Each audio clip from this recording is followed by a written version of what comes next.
Au sommaire de ce nouveau numéro de 100 Hurle Mag, le match Lens-Ajaccio. Des résumés, des réactions, des exclus et un invité, l'attaquant italo-argentin du Racing Club de Lens, Pablo Chavaria.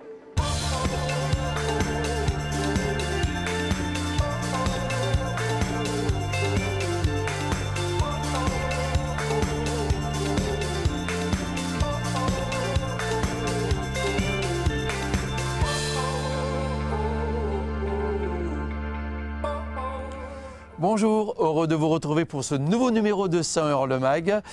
Alors, laissez-moi vous présenter Patrick Mas, qui est donc le directeur marketing de Gamver, c'est bien ça, à Borin.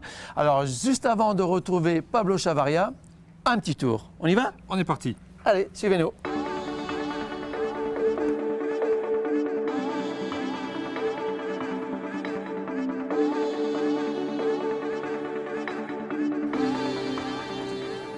Patrick, alors donc dans cette magnifique jardinerie Gamver, mais Gamver, partenaire du Racing Club de Lens depuis combien de temps? C'est notre troisième saison, c'est la troisième saison aussi d'une opération qui s'appelle Potager Citoyen. Oui, justement, alors est-ce que tu peux expliquer à tous ceux qui nous regardent ce qu'est le potager citoyen? Alors, le potager citoyen, c'est une démarche qui est très très simple. En vérité, ce qu'on demande à nos clients jardiniers, passionnés de jardin, c'est de cultiver 1 mètre carré de plus et de ramener le surplus de la récolte au profit des Restos du Cœur. C'est une super action. Donc je pense que c'est une belle action, c'est une action qui correspond aux valeurs du RC Lens, qui est de mouiller le maillot, de partager. D'ailleurs, il y aura un potager citoyen à la Gaillette. Ah, ça c'est le scoop ça. C'est le scoop. C'est le scoop, oui. Donc voilà, ça fait 2 ans qu'on travaille sur cette démarche-là. Sur les 2 premières années, donc, on a pu offrir 80 tonnes de produits sains, de produits de la région, de produits de particuliers, donc au profit des Restos du Cœur. Je dois avouer qu'on en est très très fiers. On retrouve toutes les infos globalement sur toute l'année. On retrouve les infos sur le site www.potager-citoyen.com. Et là, on a un gros temps de don, c'est-à-dire qu'il ne suffit pas de demander à nos jardiniers de cultiver 1 mètre carré de plus, on va les aider. Donc sur le week-end, on va leur fournir des sachets de graines de courgettes. Et tout le monde peut participer, hein? Tous les gens qui s'inscrivent sur le blog peuvent participer à l'opération. Patrick, donc j'ai tout compris, mais il y a eu en plus une spécificité. Tout à fait, là tu sais tout, hein. Donc le 13 mai, aux Journées des plantes de Chantilly, nous allons dévoiler une nouvelle variété de tomates grâce à notre partenaire Villemorin. Une variété de tomates qui nous ressemble, rustique, peu sujet aux maladies. Un gros fruit bien généreux, un gros fruit bien sûr bien rouge, avec un petit arrière-goût acidulé. Nul doute que cette tomate va plaire à nos potagistes aussi. En plus, elle est bien rouge, hein. Alors, on ajoute un peu de jaune. Allez, je vous propose tout de suite, avant de retrouver Pablo Chavaria, de regarder ce résumé de la première période de Lens-Ajaccio. Commentaire Fabien Simon et le consultant, il s'agit de Laurent Auchard. Jamais 203, espérons que l'adage se confirme ce soir à l'occasion de cette 34e journée de championnat, simplement parce que le Racing reste sur 2 victoires consécutives et que son adversaire du soir, l'AC Ajaccio, vient de subir 2 défaites de rang. Vous l'aurez compris, tout le peuple lensois veut une victoire et 3 points pour continuer à rêver à la montée. On va s'intéresser à ce débordement de Mathias Autrette sur le côté gauche. Mathias Autrette qui va se mettre sur son pied droit, le crochet. Allez, pourquoi pas, non, la frappe, elle a été laissée passer astucieusement par Pablo Chavaria. Ça a failli surprendre Mandanda qui a dû se coucher et s'employer pour arrêter ce ballon. Une frappe un petit peu écrasée, ce qui a permis au gardien de pouvoir la récupérer sans réelle difficulté. Mais c'était aussi intéressant de la part de Pablo de la laisser passer entre les jambes, mais il aurait pu être surpris. Attention là-bas sur le côté gauche avec Marchetti qui va pouvoir centrer. Marchetti, le centre au premier poteau.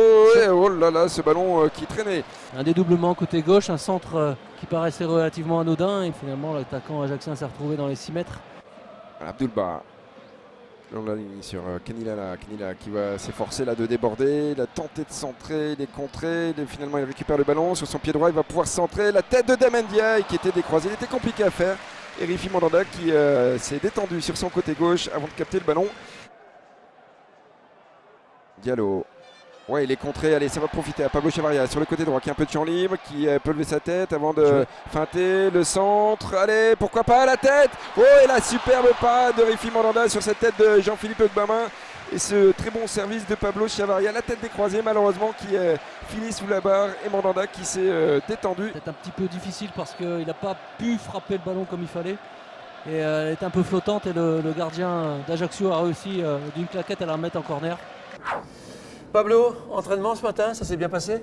Oui, ça s'est bien passé. Aujourd'hui, on a fait la plus grosse séance de la semaine parce que c'est mardi, demain c'est un peu plus tranquille.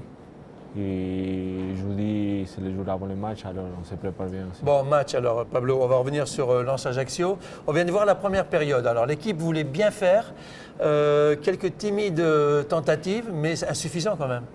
Oui, c'était un peu compliqué. Ils ont été très défensifs avec un bloc. Et ils ont été 4-1-4-1. Et c'est aussi pour ça que c'était compliqué. Mais on essayait quand même d'avoir des occasions, même si ce n'était pas assez. C'était bien aussi. On a joué, Alors, on dans le vestiaire, avait la possession de dans le ballon. vestiaire, que dit le coach à la mi-temps? Non, même avant le match, on savait que c'est une équipe qui prend beaucoup de buts la deuxième mi-temps. Alors c'est pour ça qu'on a dit de continuer, de rien lâcher. Et Bon, on va voir si vous avez rien lâché. On retrouve la seconde période avec Laurent et Fabien Simon. Continuer, de persévérer et surtout d'enchaîner au niveau offensif parce que pour l'instant, force de constater, c'est qu'offensivement, on a eu... Oui, la frappe, et l'arrêt peu académique. Hein, c'est pas terminé. Et l'ouverture du score de Benjamin Bourigeaud voilà. qui est venu couper la trajectoire de ce centre de Pablo Chavaria suite à cette frappe de William Cyprien. Benjamin Bourigeaud qui a fait le plus dur et qui permet au Racing de mener un but à 0. On disait qu'il fallait faire autre chose. Les Lensois l'ont fait. Ils l'ont fait d'entrée. D'entrée, ils ont réussi à mettre en place une tactique offensive un peu plus poussée. C'est Benjamin Bourigeaud qui, du bout du pied, a réussi à mettre le ballon au fond des filets. Début parfait des Lensois dans cette seconde période. William Cyprien, 3-4 mètres d'élan. Allez, c'est parti, au moins cadré, c'est frappé, c'est flottant. Et le deuxième but, oui, voilà. Le but de Jean-Philippe Gbama qui marque son premier but de la saison suite à ce coup franc de William Cyprien, repoussé difficilement par Mandanda. Les Ajacciens sont KO et les Lensois qui doublent la mise et creusent l'écart. Ils ont fait le break, Laurent. On a profité de ce coup de pied arrêté pour mettre en difficulté cette équipe ajaxienne et heureusement, ce sont les Lensois qui ont suivi ce ballon et notamment Jean-Philippe Gbama qui marque le deuxième but en l'espace de 4 minutes. Une frappe un peu flottante de Willan. Le gardien a eu beaucoup de difficultés à maîtriser cette balle. Il l'a repoussée et Jean-Phi a réussi à bien suivre et à la mettre au fond. Et le break est fait. Ouais, pas d'hors-jeu. Ouais, c'est un peu curieux. Damendiaye qui va entrer dans la surface de réparation, complètement excentré. Damendiaye pour le Willan Cyprien, la frappe et c'est repoussé par Marchetti, le défenseur, à quelques mètres de sa ligne. Olsen à nouveau. Allez, il est capable de trouver des bonnes passes. Et c'est le cas justement pour Willan Cyprien. Willan Cyprien, la frappe puissante au premier poteau de Willan Cyprien. Il était cadré. Il avait la possibilité de centrer sur Eotret et sur l'Aena. Il a décidé de frapper, il a fait son choix. Attention, ce ballon en profondeur, Paniukov et la sortie décisive de Jérémy Vachou au pied. Il s'est couché. Il est vraiment exceptionnel parce qu'il est tonique, il arrive vite à sortir et à contrer ce genre de ballon. Abdelba, voilà, qui a trouvé un intervalle là pour servir à Noumen Janari. Dans le cœur du jeu, Patrick Olsen, la frappe lointaine et oh là là, l'arrêt peu académique une nouvelle fois de Mandanda sur cette frappe. On l'a dit encore une fois à la trajectoire bizarroïde, flottante. Ouais. Monsieur Rouinsard va renvoyer tout le monde au vestiaire sur ce score de 2-0. Voilà, c'est fait. Fin du match, fin de cette 34e journée. Et victoire, belle victoire lensoise construite en seconde période avec des buts de Benjamin Bourigeaud à la 46e et Jean-Philippe Gbama à la 49e. Une première mi-temps maîtrisée mais stérile, une seconde de bien meilleure facture. Ça, c'est une belle seconde période avec 2 buts. Je pense que le résultat est encore plus à notre avantage quand même. Oui, depuis le début de deuxième mi-temps, on a bien rentré au match et on était bien, solide. Et on a profité de las occasions et on a marqué 2 buts rapides. Après, je crois qu'on pouvait aussi marquer le troisième ou quatrième, mais c'était difficile. De toute façon, le plus important, c'est la victoire. La victoire, mais à ce moment-là, bon, les autres marquent, c'est très bien, bien évidemment. Tu ne marques pas, est-ce que ça te travaille pendant le match ou tu te dis, bon, je vais essayer ou que les autres marquent, ça te suffit? Non, je tente. Et après, j'ai fait les premières passes décisives aussi. Oui. Même quand je suis efficace, je suis décisif, je suis content. Et si c'est pour aider à gagner ce match. C'est suffisant pour Ouais, toi. c'est suffisant pour Bon, moi. alors, Pablo, qui dit victoire dit Clapping.